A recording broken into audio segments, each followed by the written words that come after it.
আসসালামু আলাইকুম সুপ্রিয় শিক্ষার্থী বন্ধুরা, আশা করি তোমরা ভালো আছো। সপ্তম শ্রেণীর গণিত ক্লাসে সকলকে স্বাগত জানিয়ে শুরু করছে আজকে আলোচনা। আজকে আমি তোমাদের পাঠ্য বইয়ের 5.4-এর 33 নম্বর অঙ্কটি দেখাবো। দেখো, 33 নম্বর অঙ্কটি আছে প্রথম রাশি x square minus 3x minus 10। এখন আমরা এটাকে কিভাবে ভাঙাবো?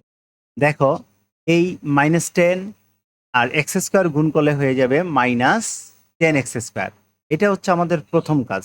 যখনই আমরা মিডল টার্ম পদ্ধতিতে উৎপাদকে বিশ্লেষণ করব, তার প্রথম কাজ হচ্ছে এই পদটি দ্বারা এই পদটিকে গুণ করতে হবে, তার -10x²। দেন এই 10কে আমাদের উৎপাদকে বিশ্লেষণ করতে হবে, মানে গুণনীয়ক বের করতে হবে এর। তাহলে 10 গুণন 1 মানে 10 গুণন 1 আর 5 গুণন বা 5 ইন্টু 2। দেখো, 10কে যদি আমরা ভেঙে লিখি তাহলে এই দুইটা অবস্থা আমাদের লেখা যায়। একটা হচ্ছে 10 ইন্টু 1, একটা হচ্ছে 5 ইন্টু 2।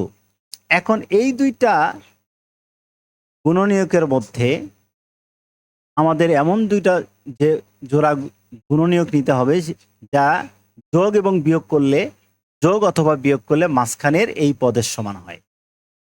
তাহলে দেখো, 10 আর 1 যোগ করলে হচ্ছে 11 হয়, এটা হবে না। 10 থেকে 1 বাদ দিলে 9 হয়, এটাও হবে না। অতএব দ্বিতীয়টা হবে 5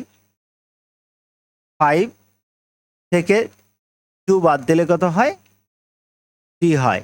তাহলে আমরা এটাকে লিখব এক্স স্কোয়ারকে x square minus 5x plus 2x। কারণ -5x দিব এই কারণে, -5x প্লাস 2x করার কারণ হচ্ছে যে এইটা থেকে বিয়োগ করলে -3x নিয়ে আসতে হবে। এই কারণে আমরা -5x প্লাস 2x করলাম, যাতে করে এটা বিয়োগ করে -3x হয়ে যায় এবং এই দুইটার গুণফল -10x²। এটা কিন্তু খেয়াল রাখতে হবে। প্রথমে আমাদের এটা গুণ করে দিতে হবে, দেন তার গুণনীয়কগুলো বের করতে হবে। যে জোড়া যে দুইটি এই গুণনীয়ক আমরা পেলাম তার মধ্যে থেকে কোন যুগল বা কোন কাপড়টি নিলে আমাদের যোগ বা বিয়োগ করলে মাঝখানের পদের সাথে সমান হবে। আমরা এটা নিতে পারবো না, কারণ এটা হবে না।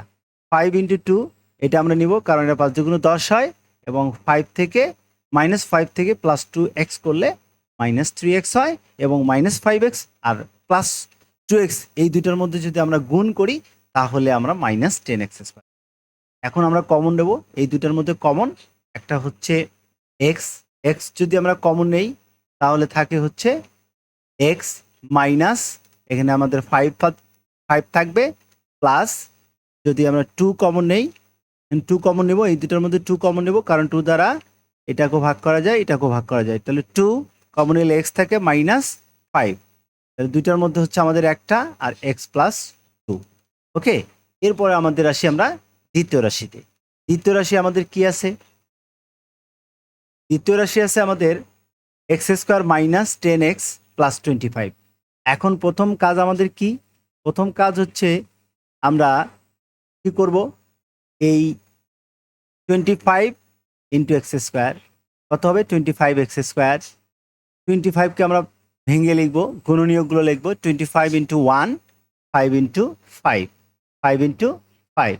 এখন এই 5 ইন্টু 5 আমরা নিব কেন? x² minus 5x minus 5x করলে কত হয়?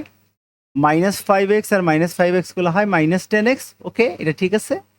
এখন -5x আর -5x এই দুইটা আবার গুণ করলে +25x²। এটা কিন্তু খেয়াল রাখতে হবে। অনেকে আমরা মুখস্থ করে এটা শেখার চেষ্টা করি, এভাবে শিখলে হবে না। নিয়মটা শিখতে হবে।